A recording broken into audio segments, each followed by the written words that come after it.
Hi, and welcome back to OTRA VEZ FRASIER. My name's Denise, And my name's Theo. and as explained to you in our intro, this will be an hour-long podcast. First half hour being me, your co-host, Denise, explaining to my sibling Theo why I love Frasier and the wonders of each and every episode, as well as new cast members. Yes, I said it like that. Please wait your turn before you state your opinions, please. Oh, I'm so sorry. But so this is the first episode, known as the pilot.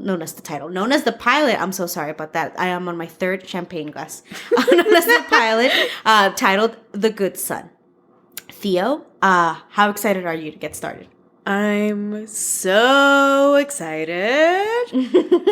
Well, I'm gonna completely ignore your sarcastic tone and just jump right into it. Okay, I'm sorry about the sarcastic tone. I am a little bit excited, mainly because I know how happy this makes you, and like that excitement is a little infectious. Because the way this works is that when in the first half, my sister will watch the episode. I haven't watched it yet.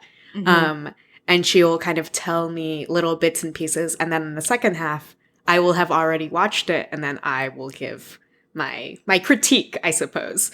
Critique, support, engagement. My review, my hot takes. But this time I got to see her as she was watching the episodes. And she just would not stop laughing. It's been a long time since I've watched Frasier, but Frasier is my favorite series of all time. And I think it still holds up. I mean, we are in the year 2022 now, and it still holds up. Like, the physical comedy in it is fucking, like, it's so hilarious, especially because there's so much physical comedy, and and Frasier is a character that is just so poised and so, not stoic, but, tries to remain calm, at least pretends to do so in most situations. But the show itself is a lot of it is carried through physical comedy and like really just like one-line singers that are just so fucking funny. And I forget that they're there sometimes. And there's a couple in there, and I'll talk about one specifically in this episode that is just, oh my God, it's just so hilarious. Like, that it made me crack up, like, just because and especially with this being my fifth time listening to the show, it's almost like an old friend that you talk to again and you pick up right where you left off. Like, there's this familiarity, but still a surprise of like getting to know the episode of the show. But okay. So the cast members, obviously we start off with Frasier Crane, played by the wonderful Kelsey Grammer. Woo. Then we also have my favorite personal character, Niles Crane, his younger brother, played by the David Hyde Pierce. And then we have their father, Martin Crane, the patriarch, played by the late John Mahoney. I apologize if I mispronounce any of their names.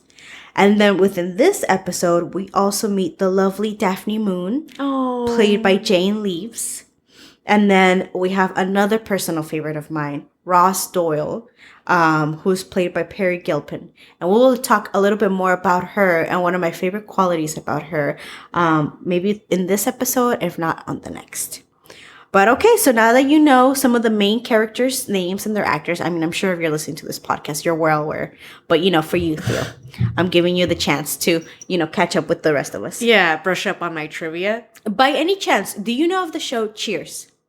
Yes. Okay. I'm a bit aware of it. Okay, so this show, Frasier, is technically a spin-off of the show Cheers. And Frasier is a character from that show. That was once a love interest of the main character of Cheers. One of the main. Really? Yes, I have watched a few episodes of Cheers, but I have not watched all of it. It is still a very good show. Okay. It is different than Frasier, and I personally do think Frasier is the better sitcom than Cheers. Do you think it's different because, like, also of the time period? I'm guessing it was older. I mean, Cheers. Well, Frasier picks up not too long after Cheers is canceled. Oh. Yeah. But I do think just the character setups as well as the environment. Just I think the character setups is what makes Frasier really pop, because I think a lot of the quirky like characters and the one-liners hit so much harder for Frasier because of the contrast of the characters. So Frasier is supposed to be a very, well-read, highly academic, very, he would like to, probably refer to himself as a highly evolved man, with expensive, and educated he's taste. a luxury if you can afford. Exactly. And in Cheers, you were set up in a bar with people from all walks of life. Oh, okay. So even if there was this one really cookie character, it would make sense because it's a bar and it's a super cookie character. And you're like, okay, well, this person's saying crazy shit because the motherfucker's crazy, right? Well, within Frasier, it's like you meet people who are educated. You meet people who seem or appear to be, grounded individuals with made up lives. You know what I mean? Very well taken care of themselves, self-sufficient individuals. And yet the shit that comes out of their mouth is just some of the most batshit things that you've ever heard. And you're like, oh man, that's why it's so fucking funny, because it really shows that like rich people, especially, like waspy people, are just fucking like, will just open their mouths and let that shit sing. You know what I mean? So I think that's what makes, for me, Frasier a better show. Because I think there's a lot of similarities in Frasier, especially the way that it's written. I think there are a lot of similarities between Cheers and Frasier. But for me, it stands out more because the type of characters that are in Frasier. Does that make sense? Yeah, that makes sense. And I think if you ever watch a few episodes of Frasier and a few episodes of Cheers, you might see where I'm coming from. But okay, so back to The Good Son, aka the pilot.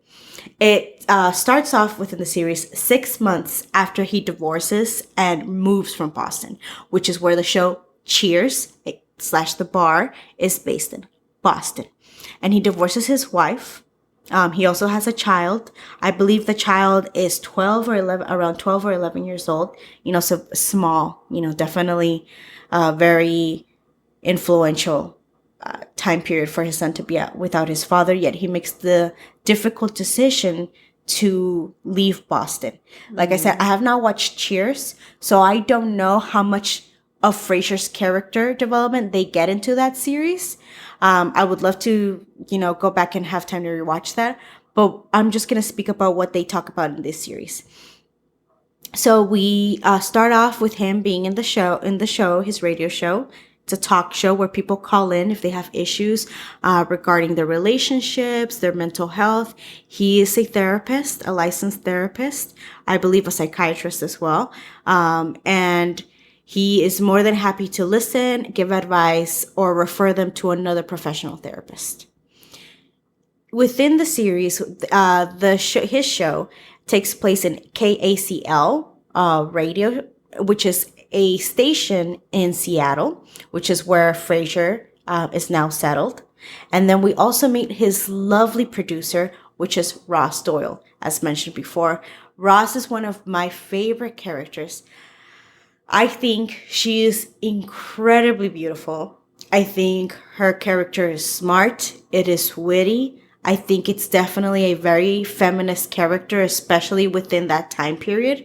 And I think within the next episodes, you'll definitely get to know why Ross is such a iconic and almost trailblazing character, specifically for her time within this episode. Got it. Okay. Also, she has the most beautiful voice in the fucking world. I feel like you've mentioned she has the most beautiful voice. I wish I had the ounce of grace and beauty and, like sexiness that Ross has, but it is just wonderful. And I know that within the show, she definitely, when she speaks over the radio, she puts it on, because she's trying to have a pleasing voice to the listeners. Mm-hmm. But even when she's just having a casual conversation with Frasier, it is just such a breath of fresh air. I mean, it is a wonderful, wonderful, just like, if it is such a breath of fresh air, it is just a wonderful sound to listen to in your ears. So Frasier is in Seattle and he's getting adjusted to his new life as a new single man, also being away from his baby boy, as we talked about. He speaks to his brother, Niles Crane, which is my favorite character. I think he's definitely the funniest character within the whole series. I think his opposing character to Frasier really makes up for some perfectly comedic moments. I think he will quickly become your favorite character too. I mean, he's a character that is hard to forget and hard to hate on, even though he does give you lots of material to hate on. But you almost sympathize with the character just because of how sometimes delusional he can be. But it becomes apparent within that episode that their father, was recently shot, but during the line of duty, I guess is what you would call it, as a police officer. Martin is a police officer. I don't know what your opinions about that will be, but I think that definitely forms a lot of his opinions and a lot of his character choices within the episodes and within the series. And after he was shot, he has a lot of trouble being mobile on his own and being independent. And Niles has had a really hard issue being able to take care of him since he was the only son based in Seattle. Most of the care has been placed on him. And now that Frasier is back in town, Niles is hoping to be able to share some of the care, which is understandable. So first off, they consider putting him in a home. Ooh. Yes. They consider putting him in a home. And after some kind of like reconsideration, Frasier realizes that he doesn't have much of a relationship with his father. And I think also the fact that he is away from his son and that he's no longer going to be playing an everyday role in raising his son, it kind of makes him question like, oh shit, here I am, a grown adult now. My father is in need of me. Am I setting a precedent for what's to come of my future when I am the older parent and my son is considering putting me in a home? Doesn't necessarily, they don't necessarily say that within the episode, but I think that's a big, big impact, within his relationship to his father. So with that, Frasier sets up a room in his, what is that? I can't even see. I'm so poor. I don't even know what the word is. When you live in the penthouse, that's what it is. I was like, when you live in a skyscraper building and you live up top building. I don't know. Yeah, well, it's like a beautiful penthouse, right with the view of the needlepoint in Seattle. It's it's absolutely beautiful. The apartment, you can only imagine how much it goes for, but it's definitely a luxury apartment. He moves his father in there. And as soon as we meet his father, right away, you can tell that these men could not be more different.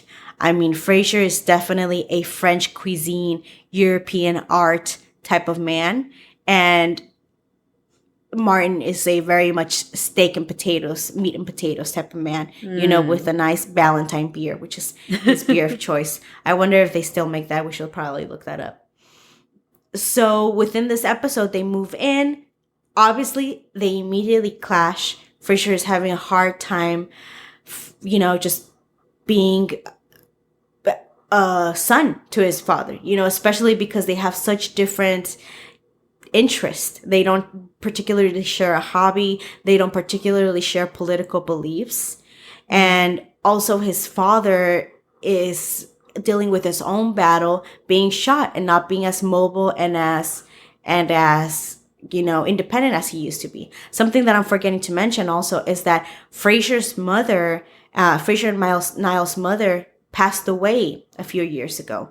And so Martin is actually a widower, which puts another layer of that kind of self-doubt, depression and sadness to this whole scenario of him living by himself, having been shot as well as falling over due to his newfound disability, or newfound, different ability.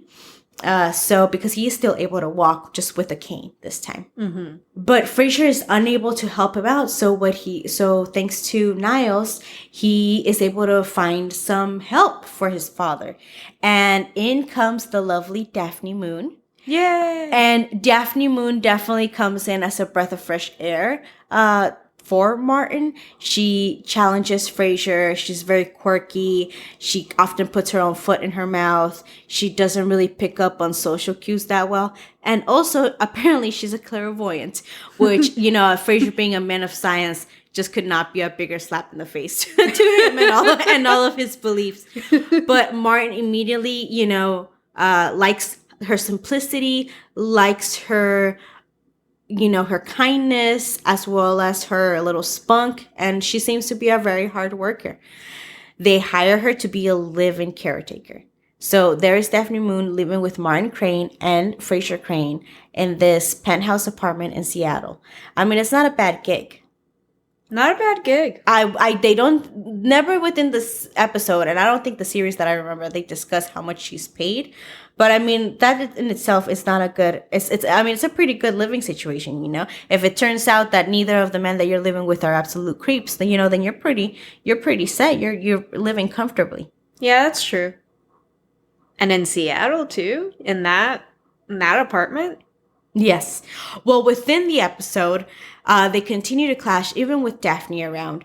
And at one point, Frasier just has had it. And Martin, you know, is definitely not shy of confrontation. And also, I apologize. I'm missing probably one of the biggest characters. Eddie then also comes into the picture. Whoop, whoop, whoop, whoop, whoop. And Eddie is Martin's dog, who I guess has a little bit of a fight with Frasier. They have sort of this rivalry because I guess Eddie just continuously stares at Frasier, and and it just annoys Frasier. I guess he can't go on with his life because with another dog just randomly staring at him. Oh my God, one of the one-liner zingers that we talked about that just fucking cracked me up was when Daphne Moon was being introduced to Eddie, and Martin goes, "Oh, I call him Eddie Spaghetti," and she goes, "Oh, does he love pasta, huh?" And he goes, "No, he has worms."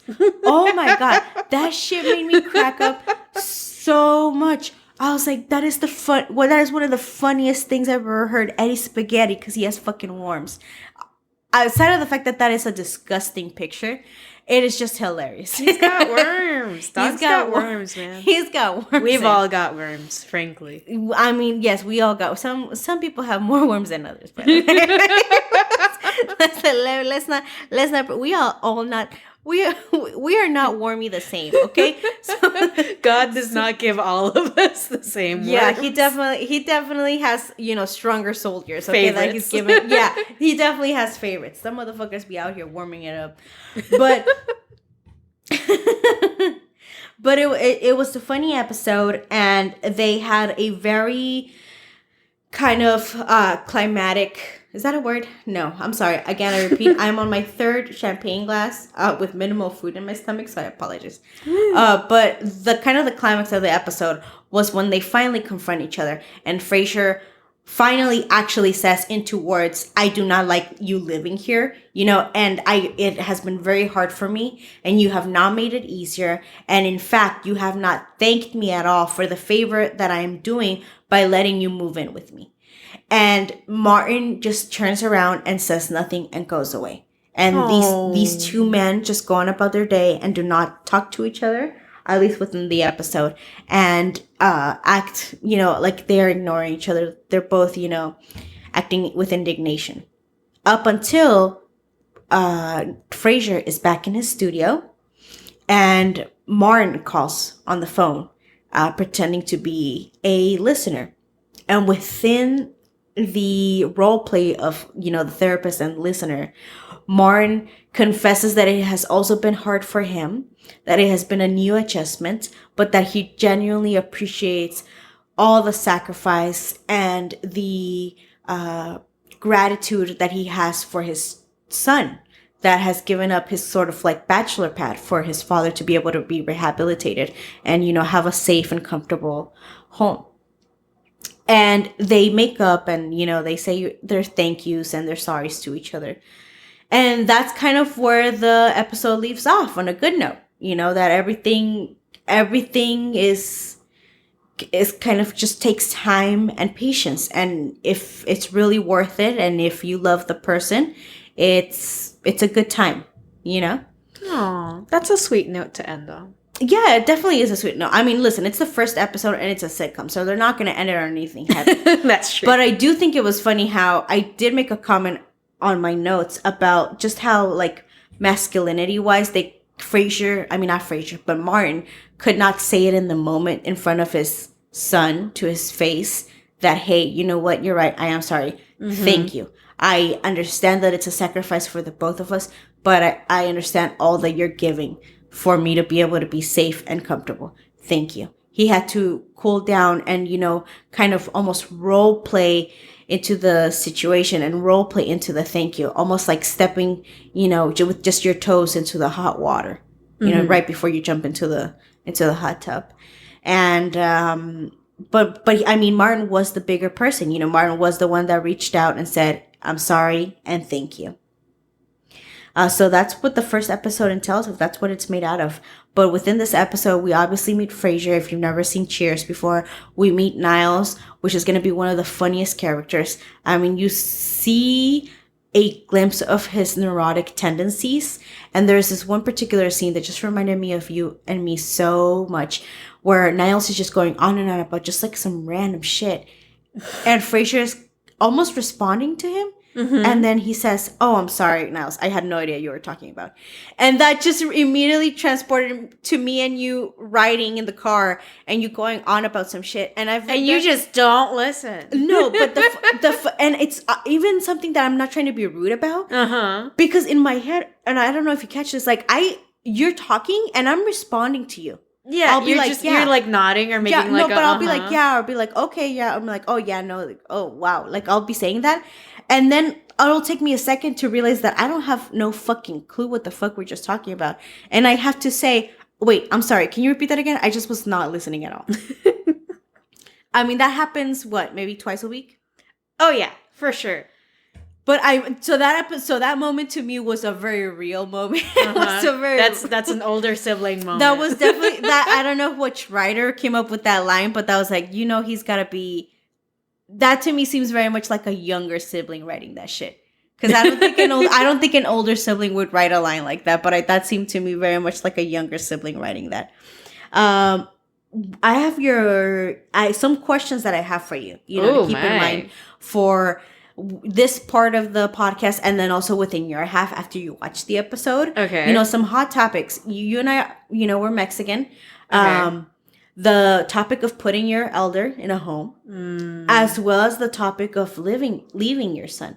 Like I said, I am not familiar with the Cheers episodes, and I don't know if they go more into detail as to why Frasier left. Mm-hmm. But leaving your 11, 12-year-old son to me is some pretty, hard decisions to make. Yeah. And Frasier to me does not seem like a man who puts this, makes these decisions out of thin air, like just makes them on the spot. He seems like a very well calculated and, grounded person. Mm-hmm. I have to be very honest. I cannot imagine leaving my underage son to go and establish myself in a new city, especially when the city that I used to live in is Boston. It's Boston. It's a huge metropolitan city with lots and lots of opportunity, particularly for a psychiatrist. Mm-hmm. I don't think it's a city. It's not a small town. It's not a town where, you're going to be continuously running into, your same circle if you don't want it to. If you really want to, you can create a separate life for yourself. Find your own new community. Mm-hmm. In my humble opinion, I have never been to Boston, but I mean, I know that it's, it's a busy city. Mm-hmm. This episode always makes me look at Frasier kind of with a side eye. When I watch the show, obviously I watch it as Frasier, just being Frasier. Mm-hmm. But within this episode and all the other episodes where he, mentions his son, it really brings me back to like, oh shit, like, yeah, like you, I don't want to say left your son, but I mean, you moved out of a state, where your son lives for no crucial reason exactly. It's not like he moved out to take care of his father. That's not what this was about, So I have, keep those questions in mind as you watch the episode, because that is a couple of topics that are brought up to me. And another big theme of this was mourning what you thought your life would be, mourning your plans and your goals and your aspirations. And now that we're filming this within the first month of January of 2022, and how much my life has changed within the last couple of years, I definitely relate to this theme of just mourning your own plans and mourning your own goals, which is probably one of the saddest things to do. I think it's a very heavy episode, which was brought with a lot of lightness, due to the credibility and the experience and, just talent of the writers as well as the actors. But I mean, it's a big episode. You really are mourning what you thought your life would be, mourning what you were planning for your life. Mm-hmm. So that is what you have to look forward to this episode. It's definitely a dramatic episode. They're slowly introducing you to a lot of the characters. You're starting to set up, some background so you can start piecing it all together. English is not my first language, y'all. But this is it's a setup episode, so it's not the most monumental episode of all time. But I am very interested. What do you have, without seeing the episode, what do you think? About, like, the questions you've asked me so far? Yes. Okay. I don't know, man. Because I think our opinions might also be different if we were cishet men, I feel like. But would you ever put one of your elders in a home? Don't answer right away. I mean, really think about it for a second.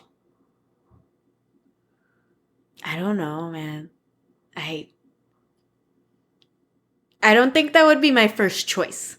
Okay. If I could say that, Okay. Like, when I would think, oh my God, someone's got to take care of, like, this older family member of mine, my first step would not be immediately to put them in the home. I don't know if I would immediately gravitate towards taking care of them myself. Okay. Being very real. Yeah. But to put them all the way in, like, a separate institution, which, like, as at this point, many research has come out that some of them are not really all that good. No. I would hesitate. I would hesitate a lot. And I don't mean this in any judgment for anybody that has had to make the difficult decision to put their elder in a home. Yeah. Because I think when I was younger, I would say never in my life would I put my elder in a home. That's just something that we don't do.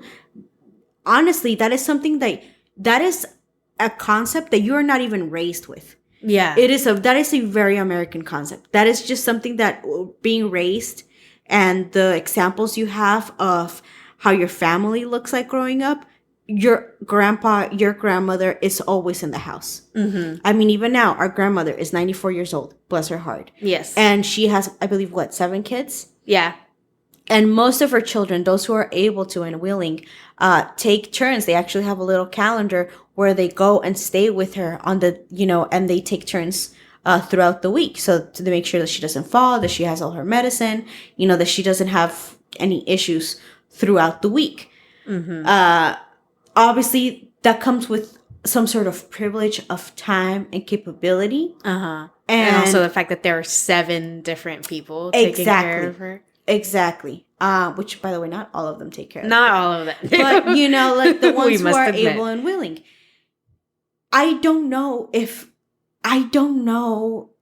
think I would put, let's say, our father, who is also widowed. Our mother has passed away.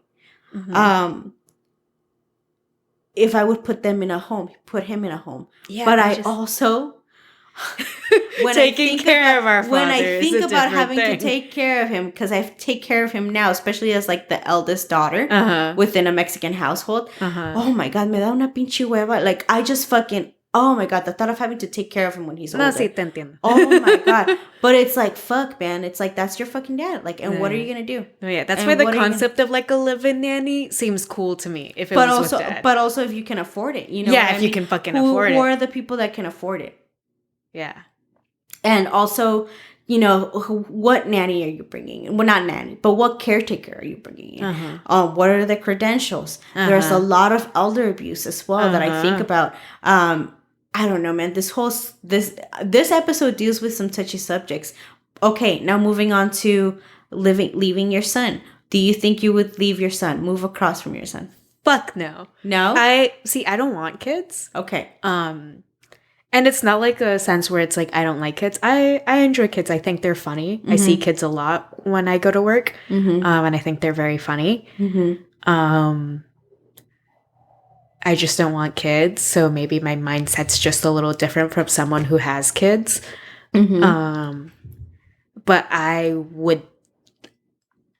would hesitate to move to a different city that's neighboring Boston if I were in his scenario. Right. Because I would already feel like, oh my God, because I want to see him on the weekends, but the commute might be too long and yada, yada, yada. I would never considering moving all the way to the West Coast in Seattle. 'Cause it's like, that's your son. Even if it didn't work out with like your partner. Right.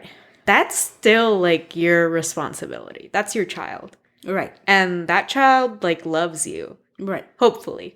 No, yeah. Yes. I mean, within the first episode, he talks about how wonderful his son is. Oh, that's sweet. So it's like, I just don't see a good reason to leave your child unless they specifically were like, I want to be away from you.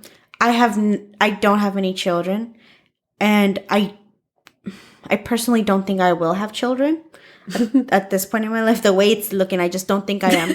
I just don't think I am gonna have children. I enjoy, some children, like it's cute to see them, but I'm gonna be very honest, it's not my favorite. I am friends with a lot of single mothers, and it is hard, man. It is very hard. Sometimes I find the children, they're so cute, and they're children, like they're so cute, and they're meant to be protected and comforted and supported and encouraged. And that's when I interact with them. I always try to do that, but it is very draining. Yes. It is very draining, particularly when they're not your children. And even with that said, just the relationship that you and I have, I am 4 years older than you. I am the older sister. I'm the eldest daughter within our family. Just the type of relationship growing up that I had with you, and now what it has transformed to as these two more like independent individuals making a conscious decision to remain close, but not necessarily because we have to. I don't think I would have left you. Like if you and I were younger, if you were younger and I was older, I don't think I would have left you either.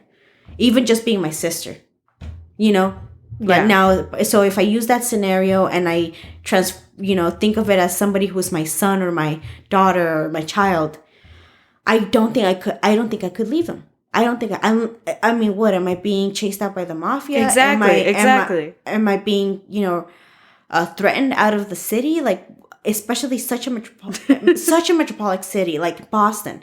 It is not the fucking middle of Arkansas. It is not, it is Boston. Boston. You mean to tell me you can't apply to one of the, you're coming with a, degree from Harvard and Oxford, and you can apply to be a new professor at one of the universities within Boston? That's what you're telling me? I don't know. Again, I love Frasier. I love the character. I think he's a very well-grounded character. So again, I don't know if I'm just talking out of my ass because this has all been covered with the Cheers episode. But this episode of Frasier has always rubbed me the wrong way. Always rubbed me the wrong way. But I do think it also plays a good role, a good setup into the mindset of Frasier and what he values. And I think Frasier is one of those characters that's never afraid to speak up for what he wants and what he holds a priority, even if it might not seem like a big deal to other people. He is not afraid to let you know. But that white man has a voice. That white man he's going to use it. And he's going to use it. He's going to file a formal complaint with the manager and let you know. But okay, babe. So this was the first half. I mean, this was the first episode. The good season. I'm excited to come back after this short commercial break and hear what you have to say. I'm excited too. All right. Thank you. And we'll be right back after this short message.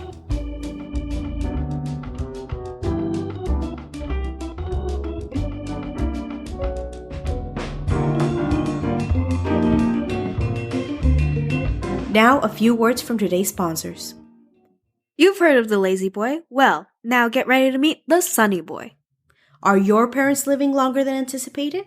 Well, fear no more. Introducing the fully renovated Sunny Boy. The Sunny Boy has all the look and feel of your parents' favorite lazy boy chair, but with the accuracy and swiftness of a lightning bolt. The Sunny Boy will bring comfort and nostalgia to your parents and bring you the rest you need by throwing them into the sun. All for the low fee of 2 payments of $199. You can purchase the Sunny Boy at sunnyboy.com. Sunny Boy, throwing your granny into the sunny. Side effects include a 100% chance of death. And welcome back to OTRA VEZ FRASIER. Now we are in the second half of our first episode, talking about episode 1, The Good Son, I believe? Yes. Okay, awesome. I wrote down that on my notes, so I'm glad to know that was right. Okay, so I have now watched that episode, and I gotta say, it's an interesting start. I wouldn't say it starts off with a bang, but I don't think it's like as awful of a show as like my head kind of makes it out to be when I think negatively about doing something that I'm not fully interested in, you know? Where I'm like, it's a perfectly fine show. It wasn't 100% torture.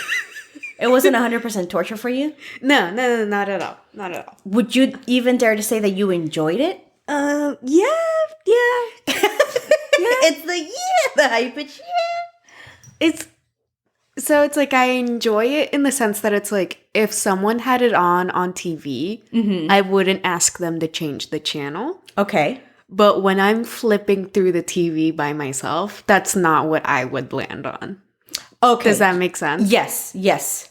But who knows? Maybe as I get more acquainted with these characters, they'll start feeling more like family to me. And I'll be like, oh, I love watching Frasier and Niles. Right. La-di-da. Right. But it was like a decent start to a show.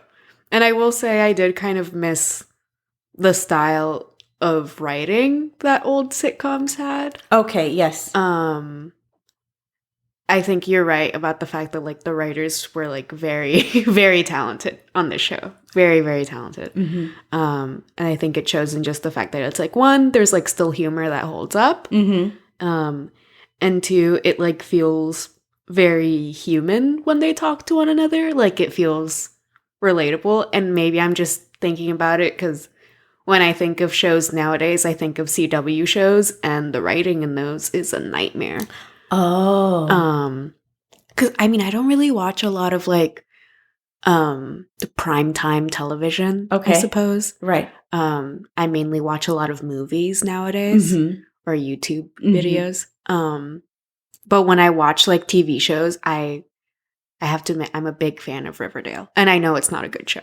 I know that, like, plain and simple. Anybody who wants to talk to me in the comments, if there is anybody commenting on this podcast, I know what's wrong with it. Okay. You're self-aware. Oh, I'm so self-aware about it. But I love watching it because I like seeing, like, how horrible it can go. Okay. And the style of writing in that show and the dialogue is completely hysterical. Right. And it's, like, feels so different watching this show and comparing it to something like that. Right. Granted, because it's like the slang is different, but I feel like it's just like also the manner of which they talk about issues too is very different.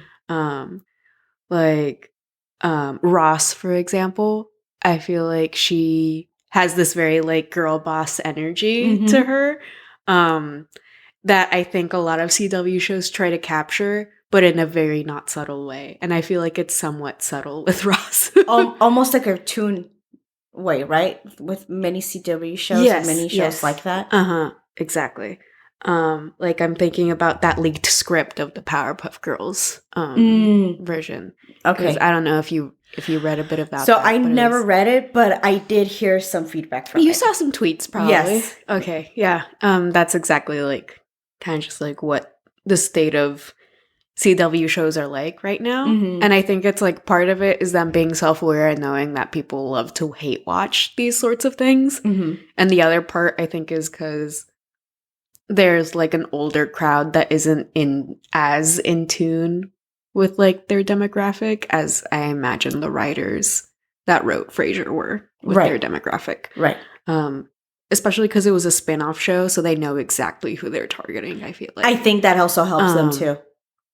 But I enjoyed it. I think it was fun getting to know Frasier in like the setting where it's like you kind of like start off right off the bat kind of getting to see him as his own character, and it's very easy to get into the show without knowing anything about Cheers, I feel like. Which I appreciated because I don't know anything. But like he kind of just like mentions in his like little radio show where he's just like, yeah, well, like eventually my life was just me visiting a bar all the time. And then there's like the little laugh track, and it's like an obvious little reference. But for me, if I had just watched the show and you didn't mention that, I'd just be like, oh, that sucks for him. Yeah. You're like, oh, that sounds like a really sad and dangerous way to live. Like, what a sad little man. Yeah. But I think it does kind of like both like add some sort of like humanization to him that might have been played for like, it was played a little bit for comedy, but like it was also kind of like a serious moment for him, and it kind of adds in a level of character development that I appreciated when we first start out with him. And I think near the end of his first little like show recording where we're like kind of meeting Ross and everything, and he's like, all right, well, I think that like show recording went pretty well. And she's like, you got a message from your brother, by the way. Just like completely avoiding the subject. Yeah. And he's like, I want to know. Like, I would like, give me the shit. Like, what did I do wrong? Yeah. And then she like drops off everything that like he missed, like the 2 ads that he dropped. Right. And like the 30 seconds of dead air. Right. Like all of that, and he's just like, okay, I'm gonna go call my brother. Yeah, he's like, I was not expecting constructive criticism on the first go. Yeah. So I was like, okay, like they're definitely trying to make him out to be like relatable. Yachari kind of getting to see a sense of self. So you're kind of right about the fact that they're like immediately setting up these characters. Yes. And then kind of after that, I think we go into like the cafe scene and we meet Niles. Yes. And oh my God, I see us in him so much. I see us in him a lot too. Yeah. But you were right about that exchange where he was talking and then Frasier completely ignores him. I feel like that happens. You said like at least twice a week. I feel like it happens more than that sometimes. I'm most likely. Depending on the week. Most likely. But but you have to be honest. I let you know whenever I catch myself like my mind slipping and I don't hear you. It's not like I dismiss you. I tell you to tell me again. And I say, I'm sorry, I wasn't listening. You know, if I really didn't care, I would just keep it pushing and like not ask you to clarify. Like I ask you to repeat yourself because I care and I want to be able to listen. I just wasn't in that specific moment. I don't know. Then maybe that's just me. Okay. I'll let the court decide. The court of public opinion. Yeah. Okay. But oh my God, I forgot my train of thought there. Oh my God. Okay. So like I see a lot of us in that sort of interaction. So it's like very good like sibling writing in that sort of a sense. And I feel like later on, once we get to like see their interactions with their dad too, I feel like they did a really good job casting and writing because they all kind of like work really well together. I feel like like they just have a very good sense of timing when they talk to each other. But oh my god, while they're still in the cafe and they're about to sit down in the chair, Niles is just wiping down his seat. Yes. In the slowest way possible, too. Yes. Like, I'm like, if you're gonna wipe down the chair, motherfucker, get some elbow grease in there. Right. Like, I'm like, maybe I'm just thinking because it's like COVID brain, but I'm like, get fucking in there, buddy. Right. Get into the nooks and crannies. Right. He just does a little fucking wimpy surface area shit. And then I'm like, no, bitch. Like, get in there. But I also, then in that sort of sense, my brain thought as to, like, what he would be like if this was a modern day telling. Or if he was set in, like, COVID thing. And, oh, my God. That was kind of a hysterical idea in my brain. That is, I hadn't thought of him. In my brain, I never placed him in, like, COVID times. And he most definitely would be very health conscious individual. Oh yeah. I don't know much about him, but I feel like that is something that I am getting. Yeah. That is a vibe I am picking up. Yes. As an empath. Yeah, as a psychic, as Daphne would say. Yes. Oh, what did you think about Daphne's character? Oh, she's lovely. Yeah. So I mean, like, I'm vaguely familiar with all these characters because I, like, for my entire life, I've, like, seen you, like, watch this show. Correct. So it's like I kind of, like, I've seen it through, like a neighbor kind of seeing their neighbors through, like, a window in a kind of way, but, like, never really interacting with them. But I always kind of enjoyed Daphne. And, like, getting to meet her, she seems like such, like, a fun, lighthearted character. And I think she probably will be very much beneficial to Frasier and Martin's relationship. I feel like she can help break the ice, probably. Yes, she definitely is set up as a very warm and caring character. Oh, set up. Well, like set up, written. Yeah, okay. Introduced. Okay. Does she have a darker side to her? No. Okay. No. Which is funny because I think you could probably take it like that. You could think, oh, maybe the writers are going to take it in that direction, and have somebody's in that dynamic, family dynamic, stirring up the pot. Oh. And I mean, she definitely does stir up some things, but they're not exactly for what you... Does she eventually become quote unquote a homewrecker? Although Niles is mainly to blame in that sort of sense. I mean, I wouldn't know if I called her a homewrecker, but... because you have to see the season. You have to see the whole series. Series. I mean, she definitely does shake things up, but not in a negative way, I would say. Okay. Good for her. Good for her. I like her. I think she's very fun. It's very funny seeing Martin's reactions to her when they're first introduced, because you can tell, one, that he is delighted by the fact that there's someone who can annoy his son. Like, you can just see that on his face, that he's like, oh, this is perfect. Right. And then, two, he just seems, like, genuinely delighted by her. Like, he just genuinely, like, seems to, like, enjoy her presence. And I think that's, like, very sweet of him. That he's like, oh, like, finally someone I could actually, like, talk to. Yes. During my free time. And I think that's very cute. Let's see. What else was I thinking of? Oh, my God. When Martin first moves in and they're, like, moving in the recliner, or what do they call it? It's that the lazy man or whatever. Whatever the fuck. Yeah, the lazy boy or something. Yeah. I don't know what the fuck they're called. That green pea soup chair. Yeah, and it looks very comfy. I have to admit, it looks like the coziest fucking chair ever. It does. When they're moving it, I think Niles moves, like, another chair that Frasier had out of the way. And he's like, that's a Wasili! And my brain, I hate the fact that I understood what that was. Oh, really? Yeah, because that's, I looked it up just to make sure that it was the Wasili that I was thinking of. But he was referring to a piece by, like, Wasily Kandinsky, who's a Russian artist and art theorist. Okay. Who's kind of, like, in, like, the abstract art kind of world and stuff like that. Okay. And I feel like if I showed you, like, a piece of his, you would kind of, like, recognize it. Because he was, like, kind of, like, one of the bigger ones. Okay. And I don't know, because he called it a Wasili. I don't know if he had designed that chair himself. Right. But I Googled Wasili chair. on my little laptop, and now is time for a segment that hopefully I will bring up many times in this show. Okay. Called Guess That Prize! Oh my god, okay. Okay. So, a Wasili chair. And the price might be a little bit different because he called it a Wasili. So I don't know if it was actually designed by him or not. I feel like I don't know what income a radio talk show psychiatrist can develop. Right. But I don't think it would probably be that good to get a Wasili chair. But this I found was the price tag of a Wasili style chair by someone named Marcel Brewer. Okay. And it looked exactly like the chair on the show. Okay. How much do you think it was worth? A chair.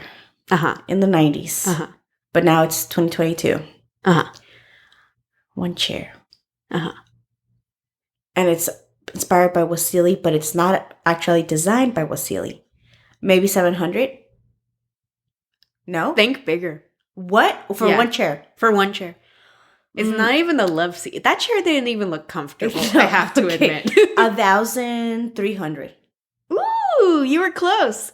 You overshot it by a bit, but it was $1,149. Wow. Okay. Yeah, like $1,100. Right. For a Wasili style chair.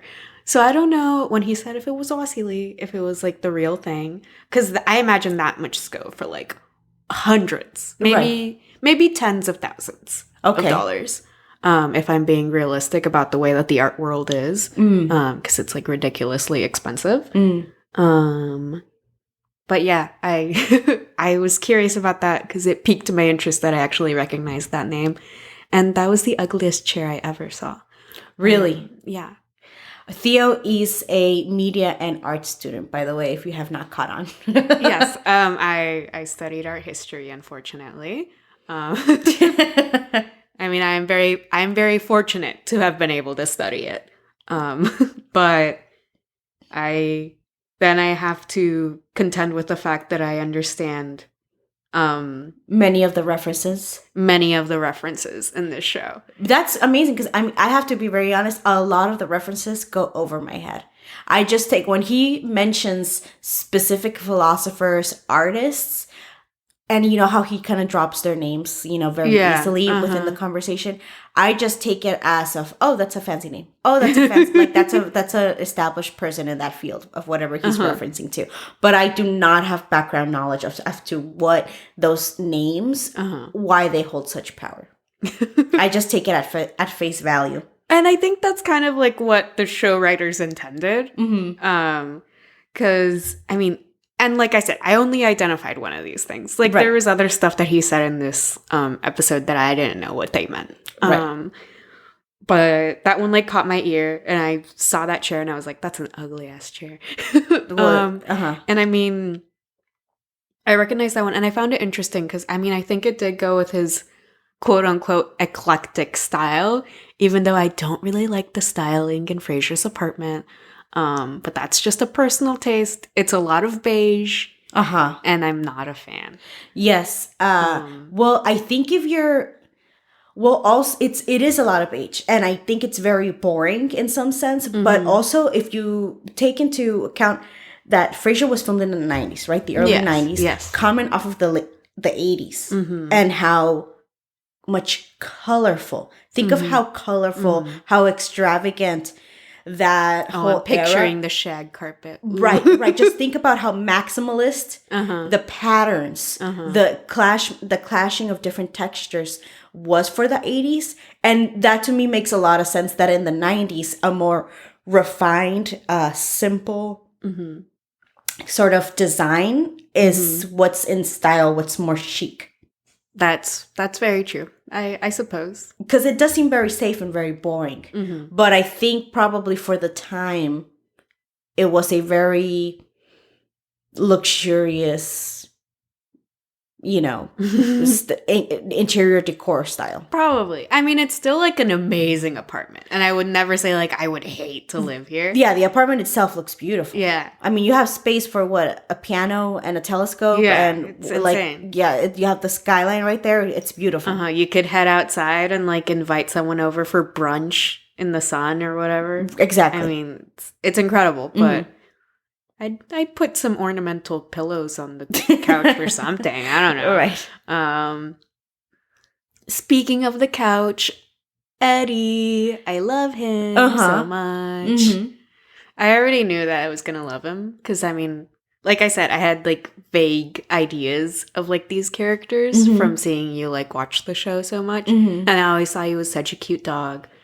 And he is the cutest little guy. He looks like he smells really bad. He looks like a dog that like is old and smells similar bad. to our dog. Yes. And I love that about him. Like, I want to like squeeze him and sniff him. You know? Has that Frito-Lay chicken noodle soup. Oh, yeah. That he's got Frito paws for sure. And I just want to go, you know? I'm sorry. We're starting off this episode with me being a freak. It's okay. That's okay. It's good they get to know you better. Yeah, that's true. But he's so cute, and I think the way they introduce him was really smart.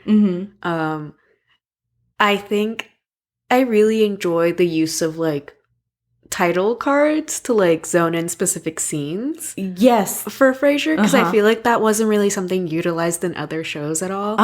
And it kind of almost makes me feel, because I mean the show came out before this other show that I'm going to reference, but it gives me memories of like It's Always Sunny in Philadelphia. Okay. And when like, you know, the opening scene will just like have the title card that's something like the gang, blah blah blah blah. Right. And it's like something very similar to that, but for like each specific like episode scene or something. Okay, yes. As opposed to like the episode for It's Always Sunny. And I think it's just kind of like a funny point of comedy where it's just like you kind of have a setup and then a title card and then the punchline. Yes. And I think it's a funny use of editing.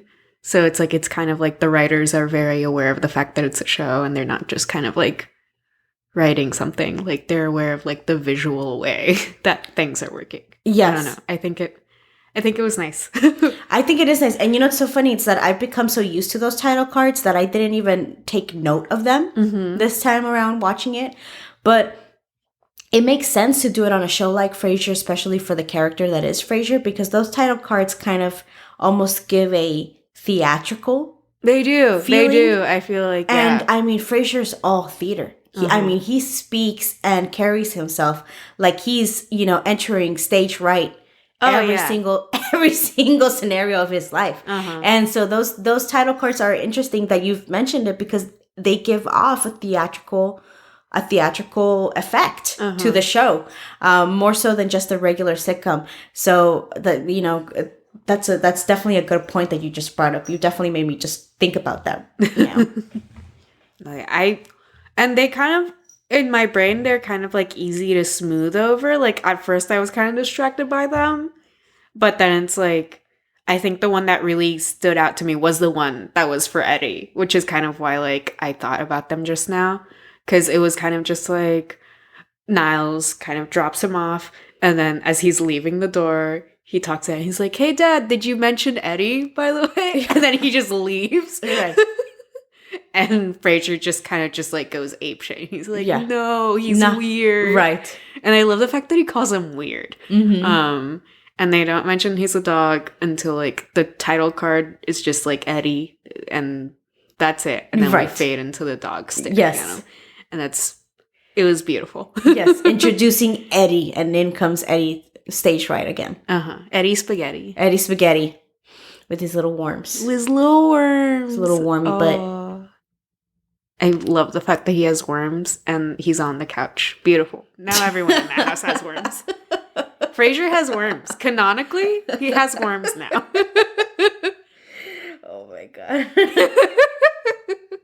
You're like, I don't want to think about that. Yeah. But I mean, I think, like I said, I think it's like a strong start to the show.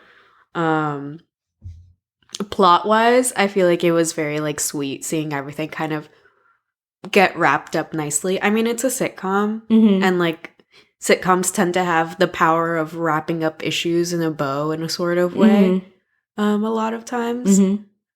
And I think it's nice that, like, they kind of, like, find a way to, like, patch him and his dad's relationship together in, like, a comedic way, but that still feels very in tune with their characters. Mm-hmm. And it also kind of, like, leaves space for them to also, like, have more arguments and, like, back and forths in the future. Mm-hmm.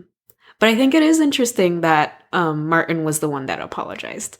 Because I feel like they kind of just, like, the way they kind of, like, talk about their dad in the beginning, and, like, as they're kind of, like, debating whether or not, like, he should stay there, and maybe or not they should put him in, like, a home. It is kind of, like, weird to see of, like, who was the one who kind of, like, started the relationship in, like, a sour kind of way, you know? Like, if there was, like, a way when they were, like, little kids where they really enjoyed spending time with their dad, or if it was always, like, different. But it was just, like, it was nice to see Martin make the sort of effort of just, like, well, like, I understand that you're making this sacrifice for me, and I'm sorry. My life isn't perfect either right now, but, like, I am sorry for being kind of, like, a jerk right now. And I think that's very sweet.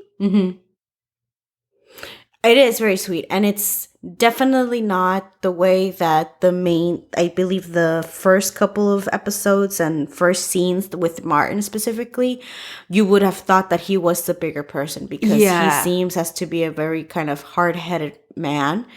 But once you really start to pull back the layers on him, you see that he's a sweet man and that he's a very caring father, even if sometimes he might not necessarily know exactly how to tend to the needs of his very peculiar children. He still stretches himself and tries to comfort them in a way that is useful to them. I think that was, like, the interesting twist, particularly because both of his sons are well versed in psychology. Yes. And so, like, they obviously have a understanding of relationships, and yet they are kind of awful at them, as mentioned by Frasier. Right. They, those who can't do teach. And that cannot be more true for Frasier and Niles. Very true. Which is always interesting because I can't remember. Do they mention that their mother was a psychiatrist as well in this episode? Is she? Yeah, they don't mention that? No, I don't think so. They'll mention it later on in other episodes, but their mother is a psychologist. Oh. From my understanding, a successful psychologist as well. They wanted to be like their mom. Yes, but yeah, exactly. That's what piqued their interest at first. But it's always so crazy to me because later on you'll see in other episodes that their mother is always described as a warm, caring, emotionally intelligent woman, being able to care for both her kind of more her patients and her kid. No, kind of more peculiar children, but also for her more down to earth husband. She's able to navigate both worlds very easily, as stated, recalled by the family. And it's crazy to me that they come from this family, they come from this woman, and they're raised by this woman, and they admire her, but yet it seems like they did not take on those qualities about her. And that's definitely going to come into play in our later episodes, you'll see. Do you think mayhaps it's because they inherited their dad's stubbornness in a way, too? Yes. I think so. I definitely think so. I mean, you grow up with two parents, it's nurture versus nature. Yeah. But it was always funny to me that these two children just came out so different from their father and sometimes are really incapable of sympathy towards their father, and yet does not seem to be their home environment, because oftentimes when you see characters like that, you say, oh, it's because my mother never showed me any affection. Oh, it's because, but in later episodes, you'll see that was not the case. That was not the case for the Crane Boys. They seem to have really well-rounded, affectionate, loving parents. Aww. Good for them, I guess. So what would you rate this episode? rating it. Well, I mean, what did you think about the first episode? Does it intrigue you? Are you excited for the rest of the series? Not really. I'm intrigued. Good. I can't say if I'm excited or nervous. Okay. You know? Because I'm like, what if I don't like the rest of the show? You know? Like, what if I'm like enjoying it right now? Well, it's like still like kind of light and fun and like novel. And then later on, I'm like, oh my God, I don't think the show is funny anymore or something like that. I don't think that'll happen just because you love this show so much. So I think I'll still derive some level of joy from that. Yes. From like kind of like seeing something that you enjoy. But I am intrigued. Good. I'm excited to see where this goes. Do you have anything else you want to share about this episode? Not really. I think these are all of my notes. I think they did a good job of introducing each character in like a 20-minute show, which is, you know, just again, like props to the writers because sometimes those things are different. Yes. But I don't know, did you have any questions or anything? No, that's it. That's basically it. I just very excited to hear your opinions on the first episode. I am very relieved that you are intrigued and that your interest is piqued. I hope that it'll continue to grow into a mutual enjoyment for the show and we're able to more so just really bond over the fact how much we love these characters, what characters we might not like, and all this type of things. Woohoo! All right. Well, that was the first episode. The Good Son, the pilot. Well, I'm Denise. And I'm Theo. And thank you for listening. Thank you.